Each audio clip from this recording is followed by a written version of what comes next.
Good afternoon po.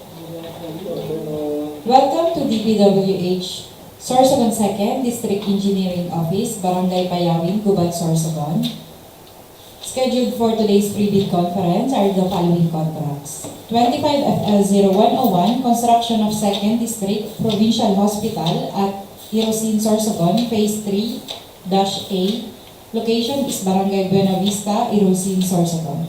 And 25FL0103, construction of Sorsogon Provincial Hospital at Barangay Buenavista, Irosin, Sorsogon. Location is Barangay Buenavista, Irosin, Sorsogon. Today is August 28, 2025, and present here are the following. Levi Pura Jr., Back Chairman. Present. Dave Cliff D. Almilla, Back Vice Chairman. Present. Erwin S. Encinares, Back Member. Present. Joanna C. Calagos, Back Member. Present. Chloe F. Valeros, Back Member. Present. Abby G. Rodriguez, Planning Representative. Nathaniel B. Alegre, Back Secretariat. Dian E. Albay, IT Representative. Present. And Dian L. Inicio, Back Secretariat. Mr. Chair, meron na po tayong quorum and wala po tayong representative from contractor. Good afternoon. Since the quorum was declared, this conference is now called to order. The agenda for this pre-bid meeting are as follows. Basic contract data, eligibility criteria, documents to be submitted by the bidder, including technical and financial proposals, criteria and procedures for the preliminary examination of bids, detailed evaluation of bids, post-qualification and award, summary proceedings, including bid bulletins to be issued, questions, comments from bidders, and replies of BAC and other representatives of procuring entity, and other matters. To discuss the basic contract data is Engineer Abby Rodriguez.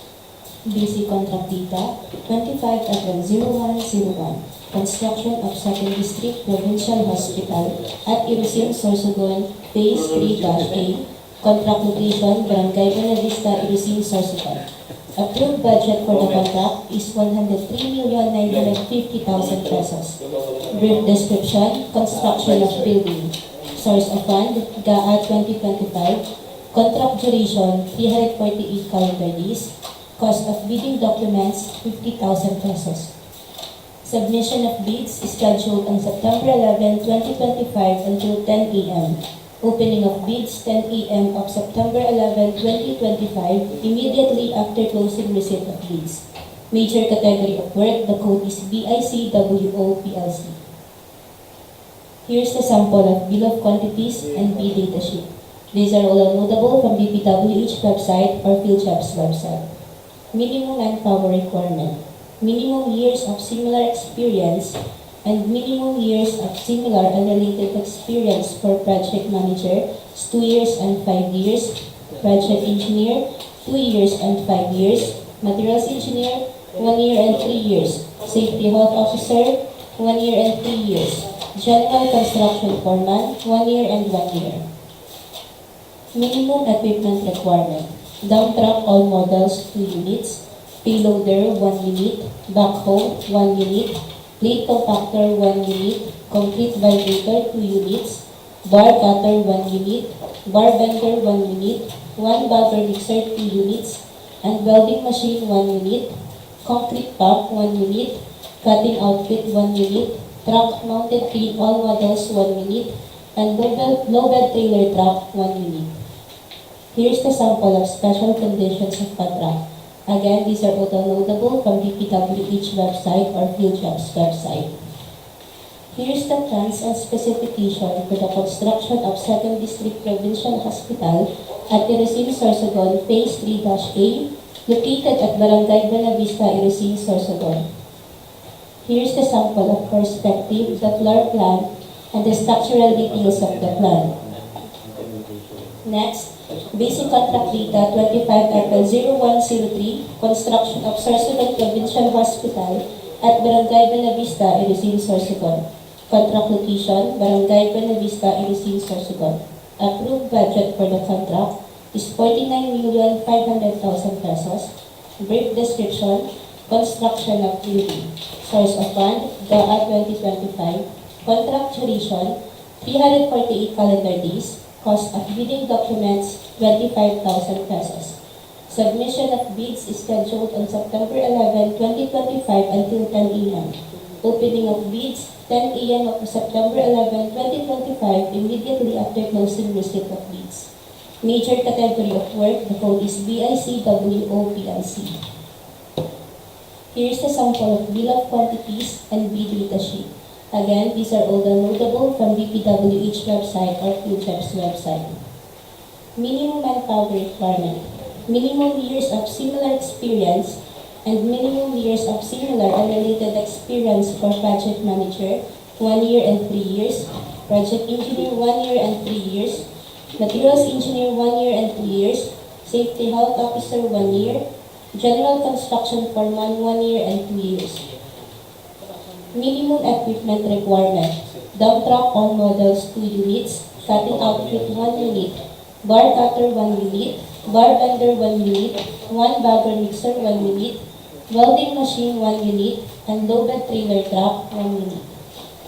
Special conditions of contract. Again, these are all downloadable from DPWH website or QCHEP's website. Plans and specification for the construction of Sorsogon Provincial Hospital at Barangay Buenavista, Irosin, Sorsogon, located at Barangay Buenavista, Irosin, Sorsogon. Here is a sample of the perspective and other details of the plan.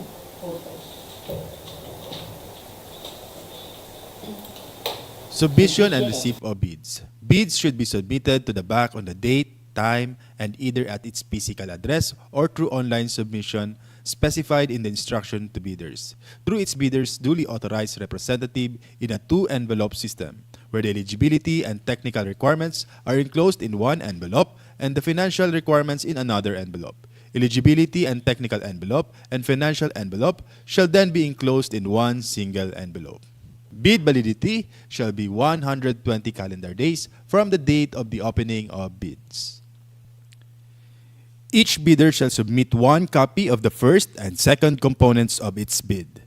The procuring entity may request additional hard copies or electronic copies of the bid. However, failure of the bidders to comply with the said request shall not be a ground for disqualification. The procuring entity allows the submission of bids through online submission or any other electronic means. The bidder shall submit an electronic copy of its bid, which must be digitally signed. An electronic copy that cannot be opened or is corrupted shall be considered non-responsive and thus automatically disqualified.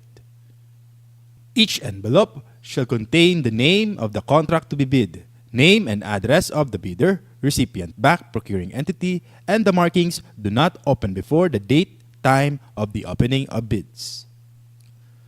The procuring entity requires additional copies of the technical and financial documents. Each copy of the document shall also be enclosed in a separate envelopes marked as Copy 1 Technical Documents and Copy 1 Financial Documents. Both envelopes shall be enclosed in a single envelope marked Copy 1 Bid.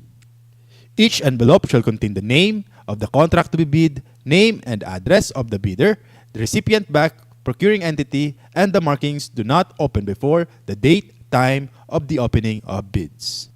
Unsealed or unmarked bid envelopes, or in case of electronic bid submission, not in compressed archive folders and are not password protected, are rejected. Improperly sealed and marked bid envelopes or not properly compressed and password protected will be accepted, provided that a bidder or its duly authorized representative shall acknowledge such condition of the bid as submitted. The back assumes no responsibility for the misplacement of the contents of the improperly sealed or marked bid or its premature opening as per Section 25.9 of the IRR. Electronic submission and receipt of bids. Meron po tayong two modes of submission of bid, either manual submission of bid or electronic submission of bid. A bidder may opt only one mode lang po sa pag-submit ng bid. For manual submission of bid, yan po ay sa Box Secretariat Office, DPWH Sorsogon, 2nd DO, Barangay Payawin, Gubat, Sorsogon. For electronic submission of bids, yan po ay sa electronicbids_sorsogon2 at dpwh.gov.ph. Guidelines through electronic means. Use a two-factor security procedure consisting of an archive format compression and password protection to ensure security, integrity, and confidentiality of the bids submitted. Allows access to a password-protected bidding documents on opening date and time. The passwords for accessing the file will be disclosed by the bidders only during the actual bid opening, which may be done in person or face-to-face through video conferencing, webcasting, or similar technology. Capable of generating an audit trail of transactions to ensure security, integrity, and authenticity of bid submissions. Bids submitted after the deadline shall not be accepted. The BAC Secretariat shall notify in writing all bidders whose bids it has received through its PhilJEP's registered physical address or official email address within 7 calendar days from the date of the opening of bids. Modification of bids. Bid modifications must be submitted before the deadline of submission of bids. The bidder shall not be allowed to retrieve its original bid.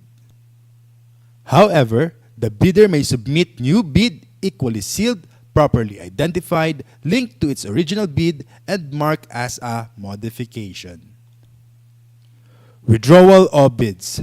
Letter of withdrawals must be received prior to the deadline for submission and receipt of bids. For bids withdrawn within the interval between the deadline and the expiration of the bid validity, the bid security shall be forfeited. For electronic bid submission, bidder shall send another bid equally secured, properly identified, and labeled as modification of the one previously submitted. The time indicated in the latest bid receipt page generated shall be the official time of submission. Requirements of bidding documents. The following documents are posted in the DPWH websites and PhilJEPs to aid our contractors in preparation of their bids. The following documents are invitation to bidders, instruction to bidders, general conditions of contract, special conditions of contract, bid datasheet, drawings, bill of quantities, and sampled forms. Eligibility criteria. To be eligible to participate in the bidding of the said projects, a bidder must be a duly licensed Filipino citizen for sole proprietorships, partnerships duly organized under the laws of the Philippines, and of which at least 60% of the interest belongs to the citizens of the Philippines, corporations duly organized under the laws of the Philippines, and of which at least 60% of the outstanding capital stock belongs to the citizens of the Philippines, cooperatives duly organized under the laws of the Philippines, or persons, entities forming themselves into a joint venture as per Section 23.4.2 of the IRR. Foreign bidders may be eligible to participate in accordance with the guidelines issued by the GPPB as per Section 23.4.2.2 of the IRR. Bidders must have a valid pickup license, must have a single largest completed contract that is similar to the contract to be bid, at least 50% of the ABC. Contractors under small a and small b categories without similar experience, provided that the cost of the contract to be bid is not more than the ARCC of registration. Bidders must have an NFCC at least equal to the ABC. Eligibility and technical documents to be submitted by the bidders. We encourage our bidders to enroll in the civil work application to facilitate the fast evaluation of their eligibility. However, if they have not yet enrolled in the CWA, these are the documents they have to submit. Class A legal documents, PhilJEP Certificate of Registration, Mayor's Permit TTI Tax Clearance. Number 2, Pickup License and Registration. Number 3, Statement of all ongoing government and private contracts. Number 4, Statement of single largest completed contract. Number 5, Computation of the NFCC. Number 6, Valid joint venture agreement if applicable. Number 7, bid security. Number 8, project requirements, organizational chart for the contract to be bid, list of contractors' key personnel, list of contractors' major equipment units, owned, leased, or under purchase agreement. Number 9, omnibus sworn statement duly notarized as per GPPB Resolution Number 16, 2020. Eligibility requirements. All bidders shall upload and maintain in PhilJEPs a current and updated file of the following Class A eligibility documents under Section 23.1 and 24.1 of the IRR. Class A legal documents. PhilJEP Certificate of Registration, Platinum Membership, containing SEC Certificate of Registration, DTI registration, Mayor's Permit, Business Permit, Tax Clearance, Audited Financial Statements. As per GPPB Resolution Number 15, Series 2021, lifting the suspension on the implementation of the mandatory submission of PhilJEP Certificate of Platinum Registration and membership in competitive bidding and limited source bidding. All bidders are required to maintain a platinum membership of PhilJEP Certificate of Registration. Class A Technical Documents. Statement of all ongoing contracts. Statement of single largest completed contract. Valid PCAB license, special PCAB license for joint venture agreements. Class A financial documents. Net financial contracting capacity or the NFCC. Class B, in case of joint venture, the joint venture agreement entered into parties must be attached. Legal eligibility requirements, Class A, tax clearance.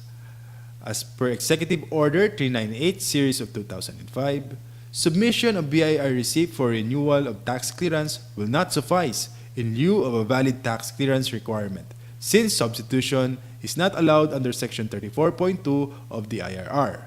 Submission of provisionary tax clearance issued by the BIR for bidding purposes is not acceptable form of tax clearance, as per GPPB Resolution Number 1, Series of 2014. Recently expired mayor's permit, business permit shall be accepted together with the official receipt as proof that the bidder has applied for renewal within the period prescribed by the LGU. However, the renewed permit shall be submitted as post-qualification requirement in accordance with Section 34.2 of the IRR. Statement of all ongoing government and private contracts. Statement of the bidder of all ongoing government and private contracts, including contracts awarded but not yet started, if any, whether similar or not similar in nature and complexity to the contract to be bid. The statement shall include all information required in the bidding documents. Statement of single largest completed contract. The single largest completed contract completed should be similar to the contract to be bid or has the same major categories of work. The single largest completed contract's value should be at least 50% of the ABC to be bid, upon adjustment of current prices using the PSA Consumer Price Indices. Contractors under small a and small b categories without similar experience on the contract may participate if the cost of the contract to be bid is not more than the ARCC of registration. The statement of single largest completed contract shall be supported by the owner's certificate of final acceptance, issued by the project owner other than the contractor, or a final rating of at least satisfactory in the constructor's performance evaluation system. In case of contracts with the private sector, an equivalent document shall be submitted. Philippine Contractors Accreditation Board PCAB license. Bidders must have a valid PCAB license or a special PCAB license for joint ventures. PCAB license should indicate the registration for the type and cost of the contract to be bid. Should be valid at the time of the deadline for the submission and opening of bids. Bid security. Bidders have the option to choose their preferred form of bid security. Only one form of bid security is required to be submitted. For cash or manager's check, bank draft, bank revocable letter of credit, 2%. For surety bond, callable upon demand, 5%, or you can use bid securing declaration. Please be guided of the GPPB Resolution Number 16, 2020 sa format ng bid securing declaration. Bid security in the form of bid securing declaration. Please be guided of the revised provision and revised penalties of the bid securing declaration as a form of bid security as per GPPB Resolution Number 16, 2020. Omnibus Sworn Statement. Revised Omnibus Sworn Statement as per GPPB Resolution Number 16 should include the following clauses. Any omission of the said clauses shall be grounds for disqualifications. The clauses should include the non-inclusion in the blacklist, authenticity of documents, verification authority, signatories' authority, disclosure of relations, responsibilities of bidders, labor laws and standards, non-payment any commission, amount, fee, or any form of consideration in relation to any procurement project or activity. In case of advance payment was made or given, failure to perform or deliver any of the obligations and undertakings in the contract shall be sufficient grounds to constitute criminal liability. Second envelope, financial proposal. The second envelope shall contain bid form, summary of bid prices in the bill of quantities, detailed estimates including a summary sheet indicating the unit prices of materials, labor, and equipment, cash flow by quarter, month, and payment schedule. Other documents required in the bidding documents. Please be guided of the GPPB Resolution Number 16, 2020 for the bid form.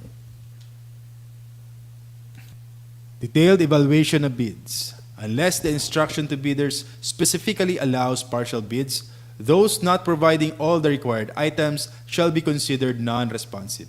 Placing no price is considered non-responsive. Specifying a zero or dash means it is offered for free.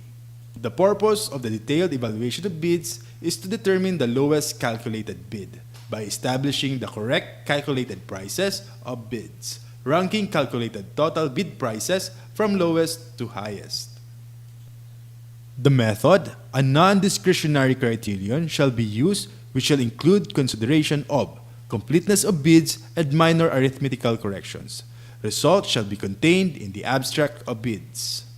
For the detailed evaluation of bid, in case of discrepancies between bid prices in figures and bid price in words, the bid price in words shall prevail. Total price per item versus the unit price for the item times the quantity, the unit price for the item times the quantity shall prevail. The stated total price versus the actual sum of prices of component items, the actual sum of prices of component items shall prevail. Unit cost in the detailed estimate versus the unit cost in the bill of quantities. The unit cost in the bill of quantities shall prevail. Reminders to all the bidders of our no-contact rule, prohibition of communication with bidders from bid evaluation until award of contract. For post-qualification, the purpose is to determine whether the lowest calculated bid complies and is responsive to all requirements and conditions as specified in the bidding documents, to be the lowest calculated responsive bid. The method, a non-discretionary pass or fail criterion, which shall be used to verify, validate, and ascertain all statements and documents by the lowest calculated bid. Other matters. In compliance with Department Order Number 28, Series of 2024, three-strike policy in the procurement of infrastructure, goods, and consulting services.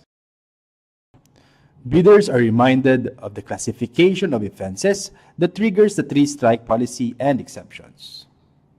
1. Withdrawal from the bidding process, submission of a non-participation letter, or failure to submit a bid after purchasing the bid documents. 2. Submission of late bids without valid reasons, as determined by the bank. 3. Submission of patently insufficient bid, A. During eligibility screening and or shortlisting, B. During bid evaluation, C. During post-qualification. Enforcement of penalties. If a bidder commits any of the three major offenses, acts listed above 3 times within a year, and if these 3 offenses are of similar or identical nature, it will trigger the enforcement of administrative penalty, suspension from participating in all DPWH procurement activities and entering into contract with any DPWH procuring entity, blacklisting of the suspended bidder 1 year. Bidder will also face bid security forfeiture and must comply with the enforcement of the bid securing declarations condition. If a bidder commits another set of 3 similar offenses or more than 2 sets of 3 similar offenses instances where more than 6 offenses occur within the said 1-year time frame, bidder may be subjected in an increased penalty resulting in blacklisting for a period of 2 years. The effective duration for the penalty of either 1 or 2 years, as applicable, will be clearly stipulated in the blacklisting order, with the provision that the duration of the blacklisting shall not exceed a maximum period of 2 years, commencing on the date the blacklisting order is approved and issued by the Secretary. Due process and implementation. The BAC and its technical working group will meticulously verify the monthly consolidated strike report or its updated version at each stage of the procurement process. In line with the department's commitment to its quality objective of providing quality, safe, and environment-friendly public infrastructure facilities aimed at improving the life of every Filipino, Department Order 110 Series 2024, implementation of the ISO 9001-2015 certification requirement for large A, medium B, and medium A contractors in the procurement of infrastructure projects of the department is in effect. Bidders classified under pickup size range for large A with ARCC more than 300 million but less than 450 million, the effectivity of the said requirement will be on January 1, 2025. For medium B, more than 150 million but less than 300 million, the effectivity will be on July 1, 2025. And for medium A, with more than 30 million but less than 150 million, the effectivity will be on January 1, 2026. Department Order 118 Series of 2024. Guidelines on the accreditation and assignment of contractors and consultants project engineers. Assigning only qualified and competent project engineers of the contractors and consultants in the implementation of DPWH projects shall be observed. Bidders are reminded of the following classification and limits of assignment. Project Engineer 2, 10 contracts located within the same province for simultaneous assignment, each costing more than 150 M. Project Engineer 1, 11 contracts located within the same province for simultaneous assignment, each costing 100 M to 150 M. Provincial Project Engineer, 10 contracts located within the same province, simultaneous assignment, each costing less than 100 M. Guidelines on the implementation of early procurement activities, EPA. Prospective bidders and all concerned are informed that this procurement project is undertaken through early procurement activities, EPA, pursuant to Appendix 31, Guidelines on the Implementation of Early Procurement Activities of the 2016 Revised Implementing Rules and Regulation of RA 9184, updated as of January 15, 2024, and GPPB Circular Number 6, 2019. Due process and implementation.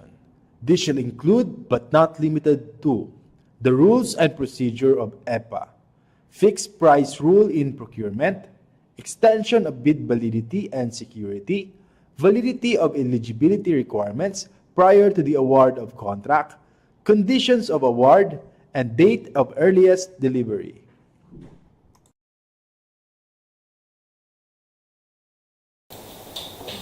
Maraming tanong? Since we have no more matters to discuss, this pre-bid conference now